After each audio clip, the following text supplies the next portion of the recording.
তাদের মৃত্যু হয়েছে শুধু নয়, তাদের দেহ ছাই হয়ে গেছে, তার কোনো প্রমাণপত্র নেই। মমতা ব্যানার্জির বাড়ি থেকে হার্ডলি 25 মিনিটের রাস্তা দূর সেই এলাকাটা। সেখানে মমতা ব্যানার্জি আজ পর্যন্ত গিয়ে একবার পরিদর্শন করলেন না তা নয়, সেই সমস্ত পরিবার, যে 32টা পরিবার সংখ্যা আরো বেশি হবে, তাদের পরিবারের কাছে গিয়ে সমবেদনা জানানোর প্রয়োজন মনে করেননি। তিনি নাজিরাবাদে না গিয়ে সুপ্রিম কোর্টে হাজিরা দিতে চলে এসেছেন। তার কারণ, তাকে ভোট করতে হবে। দেখুন, লক্ষ্য করে নতুন কথা কি বলেছে, যে কথা আমরা প্রতিদিন বলছি, কংগ্রেসের পক্ষ থেকে যে কথা কয়েক মাস আগে রাহুল গান্ধীর নেতৃত্বে আমরা বলতে শুরু করেছি, ভোট চোর গদ্দি চোর, সেই কথাগুলোই টুকলি করে সুপ্রিম কোর্টে বলার চেষ্টা করছে। আর সেখানে নিজেকে উকিল সাজিয়েছে কেন? বাংলার মানুষকে দেখাবে, দেখো তোমাদের ভোটের অধিকারের জন্য আমি নিজে উকিল হয়ে ওকালতি করতে গেছি। অথচ সঙ্গে নিয়ে গেছে বড় বড় সমস্ত ব্যারিস্টার, যাদের কয়েক কোটি টাকা করে ফিজ লাগে, যাদের কয়েক কোটি টাকা ফিজ লাগে, ফিজ, তাদেরকে নিয়ে গেছে সুপ্রিম কোর্টে। তো সুপ্রিম কোর্টের জাজ বলেছে যে আপনি এত বড় লয়ার নিয়ে এসছেন, আপনার কথা তারা বললেই তো পারে, আপনাকে কেন বলতে হচ্ছে? এই চালাকিটা বাংলা মানুষ বোঝার চেষ্টা করবেন। এটা একটা শুধুমাত্র বাংলা মানুষের কাছে একটা রাজনৈতিক এবং নির্বাচনী একটা কায়দা কানুনের তার একটা প্রকাশ এটা।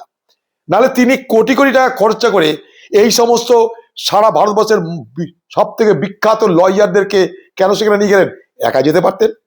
বাংলা মানুষের জন্য লড়বেন, একা চলুন, আপনি একা গেলেন না কেন? এই কথাগুলো তো উকিলরা প্রতিদিনই বলছে কোর্টে। আপনি নতুন নাটক করতে গেলেন কেন? প্রয়োজন কেন পড়ছে আপনার? কারণ আপনি বাংলার যে মূল সমস্যা, রুটি রুজি, স্বাস্থ্য, শিক্ষা, দুর্নীতি, চাকরি নাই, সে সমস্ত আলোচনাকে ঢেকে দেওয়ার জন্য আপনি নতুন এক নাটক শুরু করেছেন, নতুন এক ফান্ডা তৈরি করছেন, ঘুঘুর ফাঁদ তৈরি করেছেন। বাংলার মানুষ আবার যেন আপনার সেই ফাঁদে পা দেয়। আপনি লয়ার জানি, শুনেছেন এই কথা থেকে ডিগ্রি বিগ্রি নিয়েছেন, অনেক রকমের লয়ার আছে, কাকতারুয়া লয়ারও আছে, বড় লয়ারও আছে। তো জানি না আপনি কোন ক্লাসের লয়ার, কিন্তু এসছেন আপনি এখানে রাজনীতি ধান্দা করতে, এখানে কোনো ভুল নাই। আর আমরা চাইবো, আমরা কি চাই, সাধারণ মানুষ কি চাই, যে কোনো বৈধ ভোটারের নাম যেন বাদ না যায়। কংগ্রেস এটাই চেয়েছে।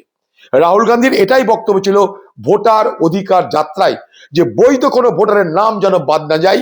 আমরা অবৈধ ভোটারের নাম তালিকাভুক্ত করার আন্দোলন করিনি, আমরা বলেছি বৈধ কোনো ভোটারের নাম যেন কোনোভাবে বাদ না যায়। তা কেন্দ্র, রাজ্য, নির্বাচন কমিশন, রাজ্য মিলেমিশে এটাকে সমাধান করুক, আমরা তো এটাই চাইছি। কেন্দ্র বলছে, অর্থাৎ নির্বাচন কমিশন বলছে রাজ্য আমাদের কর্মচারী দেয় না, রাজ্য বলছে নির্বাচন কমিশন আমাদের কথা শোনে না। আমরা চাইছি সুপ্রিম কোর্ট হস্তক্ষেপ করে এমন ব্যবস্থা করুক যাতে রাজ্য তার দায়িত্ব পালন করে, নির্বাচন কমিশন তার দায়িত্ব পালন করে, মাঝে নৌটঙ্কি বন্ধ হয়ে যাক, নৌটঙ্কি বন্ধ হোক। আমরা যতক্ষণ আছি পশ্চিমবঙ্গে, জেনে রাখবেন কংগ্রেস পার্টি ভারতবর্ষের জাতীয় পার্টি, কোনো বৈধ ভোটারের নাম আমরা বাদ দিতে দেব না, দেব না, দেব না। বাংলা মানুষ আমাদেরকেও ভরসা রাখবেন, আমাদের কাছে এসে বলুন কোন বৈধ ভোটারের নাম বাদ গেছে।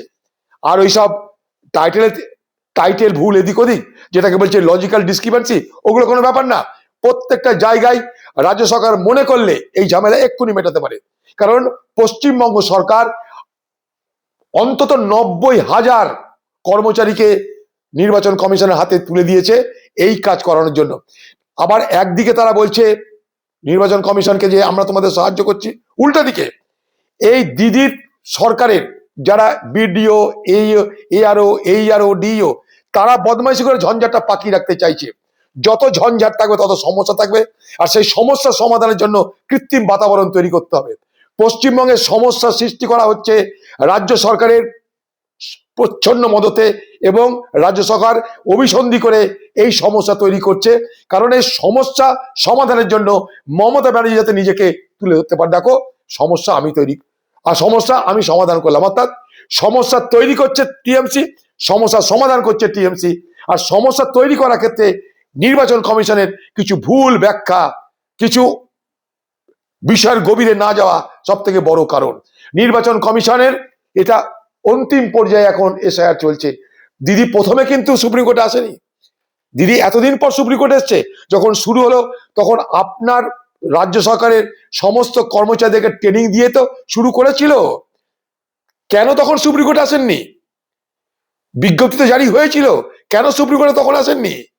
আজকে যখন শেষ পর্যায়ে সুপ্রিম কোর্টে আসছেন আপনি, কারণ বাংলার মানুষকে আপনার সরকারের ব্যর্থতার কোনো কৈফিয়ত আপনাকে আর দিতে হবে না।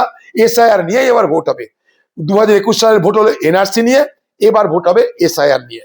তখন আপনি দেখিয়েছিলেন আমি বাঁচালাম সংখ্যালঘু মানুষকে, মুসলমানদেরকে, এবারও দেখাবেন আপনি আমি বাঁচালাম। বাকি সব 5 বছরের চুরি চাট্টামি রাহাজানি সমস্ত কিছু নিয়ে আলোচনা বন্ধ হয়ে যাক।